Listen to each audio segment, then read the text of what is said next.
বই প্রয়াগে ছিল, তাই না?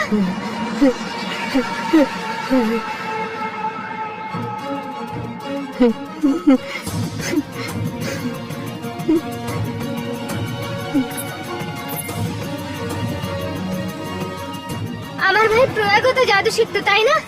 তারপর একদিন সে কোথায় চলে গেল, আর ফিরে এলো না।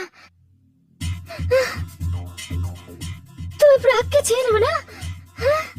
তোমরা এক স্কুলে জাদু শিখতে না? প্রয়াগের বই তুমি কোথায় পেলে? আর প্রয়াগের চিহ্ন মোহনের লাশে কি করে এলো? প্রয়াগ কোথায়? ওখানে ওখানে আছে প্রয়াগ, ওখানে উপরে উপরে ওখানে উপরে। মানে তার মানে ওখানে প্রয়াগ, আর ও এসব করাচ্ছে? হ্যাঁ হ্যাঁ, ও ও ও প্রয়াগই, নিশ্চয়ই প্রয়াগ। যখন আমি জাদু শিখতাম তখন তখন প্রয়াগে ছিল। প্রয়াগেও জাদু করছিল যে যে আমাকে ভয় দেখাতো। হ্যাঁ, আমার জীবন অতিষ্ঠ করে দিয়েছিল। জীবন নরক করে তুলেছিল। তুই কখনো জাদুকর হতে পারবি না, তুই কখনো জাদুকর হবি না। আমাকে যেতে দাও, তুই কখনো জাদুকর হতে পারবি না। আমাকে যেতে দাও। দেখ বিন্দুটা কেমন কাঁদছে।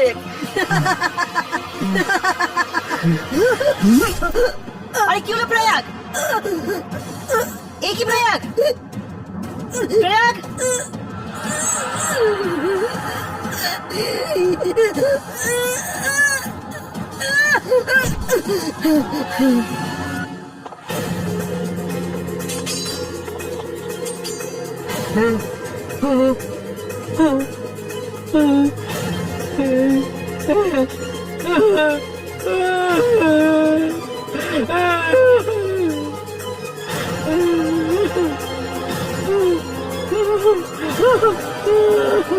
তুমি আমার ভাইকে খুন করেছো? ওই সময়ে আমি নিজেকে সামলাতেই পারিনি। আর এত বছর ধরে আমার থেকে এই কথাটা লুকিয়ে রেখেছিলে। আর আমি রোজ এই আশায় বেঁচে থাকি যে আজ আমার ভাই ফিরে আসবে, আমার ভাই আসবে। ওর তো লাশও ফিরে আসেনি সঞ্জনা। কি হয়েছিল ওর লাশের? মরার কিছুক্ষণ পরই হঠাৎ প্রয়াগের লাশ হাওয়াতে ভাসতে শুরু করলো। লাশ হাওয়ায় ভাসতে লাগলো? হ্যাঁ হ্যাঁ, ঠিক ঠিক যেমন করে মোহন আর নন্দুর লাশ উধাও হয়ে গেছিল। প্রয়াগের লাশটাও দেখতে দেখতে আকাশে দূর দূর বহু দূর গিয়ে মিলিয়ে গেল। প্রয়াগ অদৃশ্য হয়ে গেল।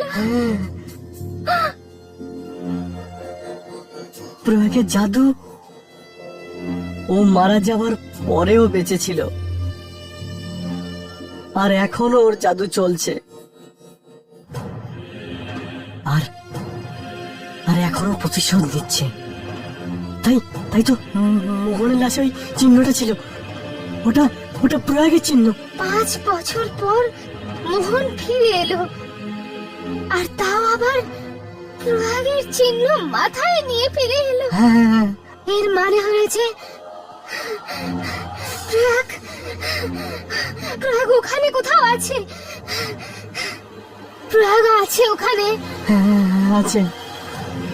আর এখন ও একটা আত্মা। আমি গিয়ে দেখতে চাই ও উপরে কি করছে। না না না না, তুমি ওখানে যাবে না। ও তোমাকেও মেরে ফেলবে, আমাকে তো ছাড়বেই না। তোমাকে বাঁচাবার এটাই একমাত্র উপায়। তুমি আমাকে ওর কাছে পাঠিয়ে দাও। আপনাদের আনন্দ আর হাততালি দেখে মনে হচ্ছে এতক্ষণ যে খেলা দেখিয়েছি সেগুলো আপনাদের ভালো লেগেছে, এর জন্য অনেক ধন্যবাদ। কিন্তু এবার আপনারা যা দেখবেন সেটা খুবই বিপজ্জনক। এই জাদু অনেক আমাকে দুঃখ কষ্ট দিয়েছে, অনেক দুঃখ কষ্ট দিয়েছে। কিন্তু এই জাদু আমি আপনাদের সামনে করব, আপনাদের খুশির জন্য নিশ্চয়ই দেখাবো। যখন যখন এই জাদু হয়েছে তখন তখন কারো না কারো বলি দিতেই হয়েছে। কিন্তু আজ আপনাদের জন্যে, আমার জন্যে, আমার স্ত্রী সঞ্জনা নিজের বলিদান দেওয়ার জন্য প্রস্তুত। এখানে না কোনো হাত সাফাইয়ের ব্যাপার আছে আর না কোনো মিথ্যা। দেখতে দেখতে সঞ্জনা আপনাদের সামনে হাওয়ায় উঠে ভাসতে থাকবে আর আস্তে আস্তে ওইখানে ওইখানে উপরে চলে যাবে, ওই উপরে। ওখানে পৌঁছে উনি কারোর সঙ্গে কথা বলবেন, কাউকে জিজ্ঞেস করবে সে কেন আমার পিছনে পড়ে আছে, কেন?